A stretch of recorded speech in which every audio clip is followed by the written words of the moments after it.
Hi students, my self Manish Kumar from Jaipur. Last class में अपन ने विलियन जो है उस चैप्टर को ऑलमोस्ट कंप्लीट कर दिया था। कुछ बच्चों की थोड़ी सी प्रॉब्लम थी इसलिए ये वीडियो बनाना पड़ रहा है, नहीं तो चैप्टर अपन ने कंप्लीट कर दिया था। तो एक बार अपन देखते हैं कि कौन सी प्रॉब्लम यहाँ पे आ सकती थी और किस तरह की समस्याओं का सामना करना पड़ रहा था। लेकिन सबसे बड़ी जो प्रॉब्लम आ रही है, जो आप लोगों से मुझे शिकायत है, वो ये है कि आप लोग जो है ना वीडियो को पूरा नहीं देख रहे हैं। वीडियो जो है उसको या तो स्टार्टिंग में थोड़ा सा देख के फिर उसको बंद कर देते हैं। तो उससे क्या होता है कि भाई वीडियो जो है ना वो आपको पूरा समझ में नहीं आता। तो आपसे रिक्वेस्ट है कि आप जो वीडियो यहाँ पे आपको मिल रहे हैं उन वीडियोस को पूरा देखें, कंप्लीट देखें, ठीक है। और बाकी जो स्टूडेंट्स हैं उनको भी यही एडवाइस है कि सब के सब जो है ना वो क्या है कि सारे स्टूडेंट जो है ना वो एक तरह से पूरे वीडियोस को देखें, जिससे कि आपको पूरी बात समझ में आए। और कोई प्रॉब्लम है तो आप उनको बताइए, जिससे कि मैं आपको उनको समाधान कर सकूं, ठीक है। तो अब मैं बता रहा हूँ आपको कि वन टॉप गुणांक जो था अपना अंतिम टॉपिक था, उसमें मैंने आपको कुछ न्यूमेरिकल क्वेश्चन बता दिए थे।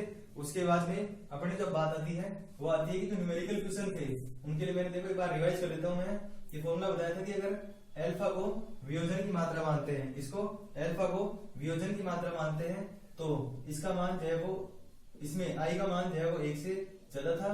तो इस तरीके से अपने पास सूत्र आया था। ये जो सूत्र था वो तो था किसी भी यौगिक जो है ना उसके वियोजन की मात्रा को इस सूत्र के द्वारा ज्ञात किया जा सकता है। उसके बाद में दूसरा सूत्र बताया था कि जिसमें अपन ज्ञात कर पा रहे थे वियोजन की संगुणन की मात्रा को, और संगुणन की मात्रा जो है उसके लिए इस तरीके से मैंने सूत्र बताया था। दोनों को याद रखने के लिए मैंने ट्रिक बताई थी आपको कि देखो दोनों में अल्फा अल्फा कॉमन है, दोनों में ही अपॉन में n-1 है, लेकिन दोनों में ऊपर जो है ना वो n का डिफरेंस है। और बाकी चीज तो आपने जब रेगुलर क्लास में ध्यान दे रहे हो तो बाकी चीज का तो आपको पता ही है कि वियोजन में i जो है वो 1 से ज्यादा होता है, इसलिए i-1 कर देते हैं। और संगुणन में जो है वो i का मान 1 से कम होता है, इसलिए 1 - i कर देते हैं, ठीक है। तो इस तरीके से अपन ने जो है ये दो सूत्र देखे थे। फिर उसके बाद में इसको है ना मैंने ऐसे कहा था कि आपको इस सूत्र के रूप में याद करने की जरूरत ही नहीं है, क्योंकि जब भी संगुणन होता है तो n का मान हमेशा कितना होता है, 2 होता है।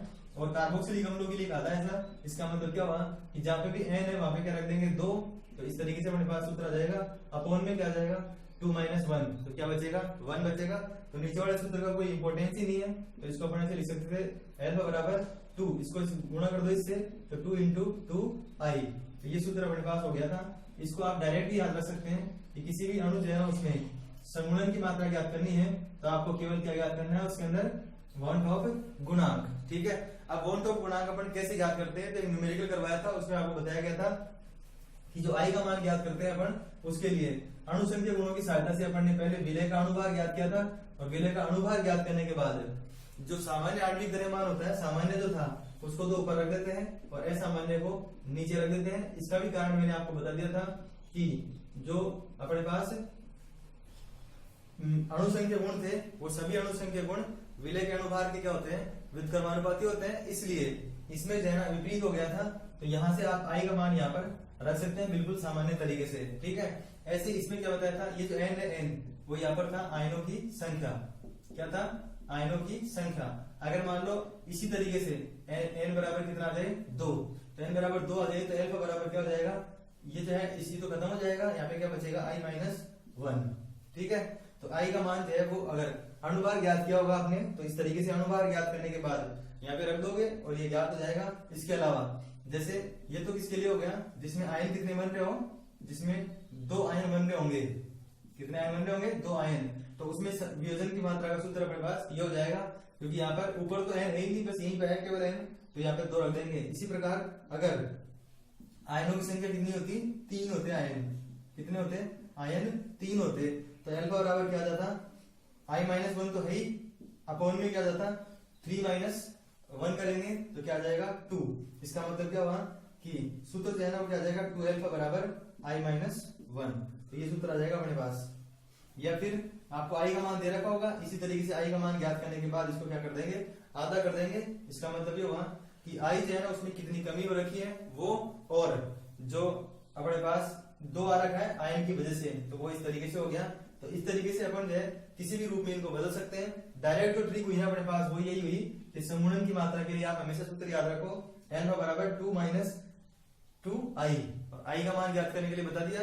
जनरली जो है ना बोर्ड के पॉइंट ऑफ व्यू से देखे अगर तो आपको जो है वन टॉप गुणांक जो है वो दिया नहीं होता। उसमें क्या होता है कि आपको जो है सामान्य और असामान्य आणविक द्रव्यमान में असामान्य की गणना करने के लिए अणुसंख्या गुणों से संबंधित क्वेश्चन को सोल्व करना होता है, फिर उसको वहां पे रख पाते हैं। लेकिन अगर कंपटीशन के लिए कहा जाए तो कंपटीशन में आपको हो सकता है कि एक असामान्य आणविक द्रव्यमान दिया हुआ हो और सामान्य आप कैलकुलेट करें और तुरंत जो है ना उसको यहाँ पर आप अप्लाई कर दें, आपके पास अल्फा का मान आ जाएगा। उसके बाद में एक चीज और बताई थी कि इस तरीके से जब अपन सोल्व करेंगे तो अपने पास जो संख्या आएगी, जो अपन को आंसर प्राप्त होगा वो प्राप्त होगा दशमलव में। लेकिन अगर इसको प्रतिशत में चेंज करना है तो प्रतिशत में चेंज करने के लिए ऐसे कहा था कि इसको जो है ना अपन इस तरीके से चेंज कर देते हैं। जैसे यदि मान लो अपने पास किसी क्वेश्चन में आंसर आ गया 0.992, इस तरीके से आंसर आ गया, ठीक है। अब अगर अपन को इसको परसेंटेज में चेंज करना है तो ये परसेंटेज में जाएगा 99.2%। क्या किया अपन ने, इसको 100 से गुणा कर दिया। तो ये अगर आपसे फ्रैक्शन में पूछ रहे हैं, फ्रैक्शन के अंदर दशमलव में पूछ रहे हैं, तो इस तरीके से अपन जो है ये क्या कर देंगे। और प्रतिशत में पूछ रहे हैं, सामान्यतः क्वेश्चन जो पूछा जाएगा वो पूछा जाएगा प्रतिशत के अंदर, तो प्रतिशत में पूछेंगे तो इस तरीके से आप उसको चेंज कर देंगे। अब मैं बता रहा हूँ कि बोर्ड में जो डिफरेंट टाइप का जो क्वेश्चन आया हुआ है वन टॉप गुणांक में अलग प्रकार का, तो उस क्वेश्चन को डिस्कस कर रहा हूँ मैं यहाँ पर। तो देखिए एक बार, जैसे जब सिलेबस चेंज हुआ तो बोर्ड में फर्स्ट टाइम जो है ना वो क्वेश्चन पूछा गया था, ये ऐसे दिया हुआ था कि सबकी सांद्रता जो है वो समान दे रखी थी और उसमें जो है अलग अलग पदार्थ दिए हुए थे।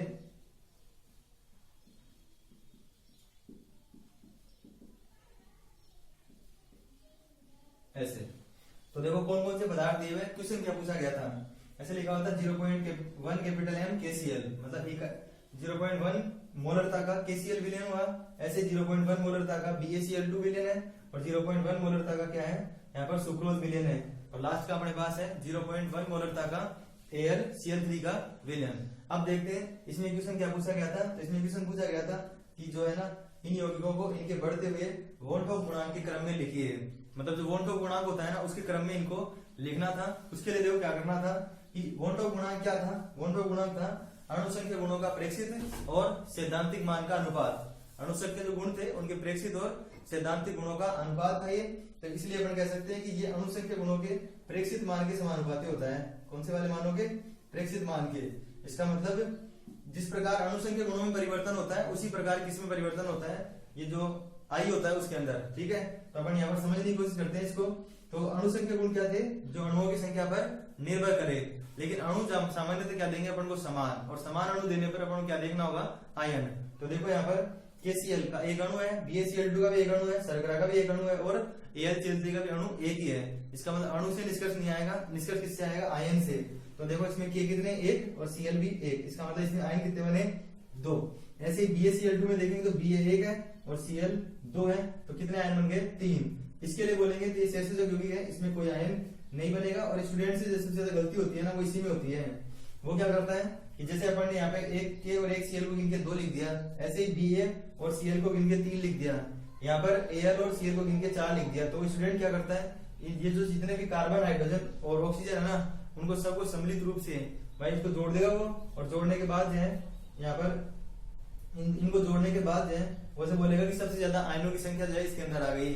लेकिन वास्तविकता क्या है, वास्तविकता ये है कि सुक्रोज या चीनी जो है ना वो एक कौन सा यौगिक है, सहसंयोजक यौगिक है, सहसंयोजक। इसका मतलब ये हुआ कि ये है आयनिक यौगिक है नहीं, और आयनिक यौगिक नहीं है तो इसके आयन तो बनेंगे ही नहीं।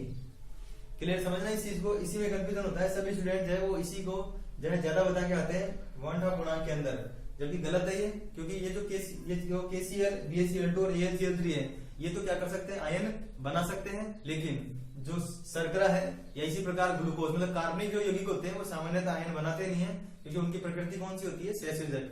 तो इस तरीके से अब अपन इसको समझ में आ गया होगा अपने कि आई अगर आई उसमें सबसे ज्यादा आई का मान किसका होगा, तो मैं इनको लिख देता हूँ A, B, C और D के रूप में। तो A, B, C और D के रूप में लिखेंगे तो सबसे ज्यादा आयन किसमें है, D में है, इसका मतलब सबसे ज्यादा इसका हो गया। फिर उसके बाद में B में है तो फिर ये हो गया, फिर उसके बाद में A और सबसे कम होगा C। अब देखो कई बार क्या होता है, स्टूडेंट जो है एग्जाम में क्वेश्चन पूछा जाता है बढ़ते हुए क्रम में लिखो, और स्टूडेंट उसको घटते हुए क्रम में लिखा जाता है। फिर ऐसे बोलता है सर ये एग्जामिनर ने गलत क्यों कर दिया। तो आपको बिल्कुल केयरफुली, मतलब आपको ये ध्यान रखना है कि जो आपसे पूछा कौन सा क्रम गया है, मतलब आपको अगर ऐसा कहा गया कि घटते क्रम में लिखो तो आपको आंसर घटते क्रम में ही देना है। और बढ़ते क्रम में पूछा है तो बढ़ते क्रम में देना है, क्योंकि अगर आपने बढ़ते क्रम में भी आंसर घटते क्रम में लिख दिया तो एग्जामिनर पे डिपेंड करता है कि वो आपको मार्किंग दे कि नहीं दे, आपका जो आंसर सही होगा। क्योंकि देखो इसको अगर अपन घटते हुए क्रम में लिखेंगे तो भी अपन को क्रम जो है ना वो तो यही रखना पड़ेगा, अभी भी इसका ज्यादा होगा, डी का ज्यादा होगा, मतलब अभी भी ALCL3 का ज्यादा होगा अनुसंख्यक गुणों का मान या बॉन्ड ऑफ गुणांक का मान। लेकिन इनमें क्रम में क्या चेंज आ गया, एक क्रम इनमें से बढ़ता क्रम है और एक क्रम जो है वो कौन सा है, घटता हुआ क्रम है। ठीक है, तो देखो पहले वाला क्रम है बढ़ता। स्टूडेंट को जो प्रॉब्लम होती है ना वो ये होती है कि उनको पता नहीं लग पाता बढ़ता कौन सा है घटता कौन सा है। तो देखो मेरे अकॉर्डिंग कहीं कोई दिक्कत ही नहीं आती। बढ़ते का मतलब होता है कि निम्न से उच्च की ओर, जैसे अपनी ग्रोथ होती है पहले छोटे फिर उससे बड़े, इसके बाद में ग्रोथ करते चले जाते हैं ऐसे। ठीक है, तो यहाँ पर अगर देखा जाए तो ये C पहले लिखा हुआ है, इसका मतलब ये सबसे कम है और इस तरफ चलते चले जा रहे हैं ना, तो वो क्या हो रहा है, बढ़ रहा है ये। तो जो D है D उसकी सबसे ज्यादा मान आ रहा है यहाँ पर भाई। ये तो बताइए आपको कि इसको लेस देन का साइन बोलते हैं, इसका जिस तरह मुंह खुला होता है ना वो बड़ा होता है। तो ये वाली चीज हो गई। इसके अंदर अगर देखेंगे तो इसको उल्टा कर दिया अपन ने, तो सबसे ये मुंह किस तरफ खुल गया, वही डी की तरफ, इसमें भी डी की तरफ ही था, बस यहाँ पर ज्यादा हो गया, फिर ये कम, फिर ये कम और फिर ये कम। इसका मतलब नीचे वाला क्रम घटता हुआ क्रम है और ऊपर वाला क्रम जो है वो बढ़ता हुआ क्रम है। तो इस तरीके से बॉन्ड ऑफ गुणांक से संबंधित न्यूमेरिकल पोर्शन मैंने आपको करा दिया और उससे रिलेटेड इस तरह के थ्योरेटिकल क्वेश्चन भी मैंने आपको करा दिया। उसके अलावा देखो कभी कभी ऐसा भी क्वेश्चन आता है कि जैसे ऐसे लिख के दे दिया, मान लो 0.1 कैपिटल M BaSO4 और एक इसकी जगह भी लिख दिया MgSO4।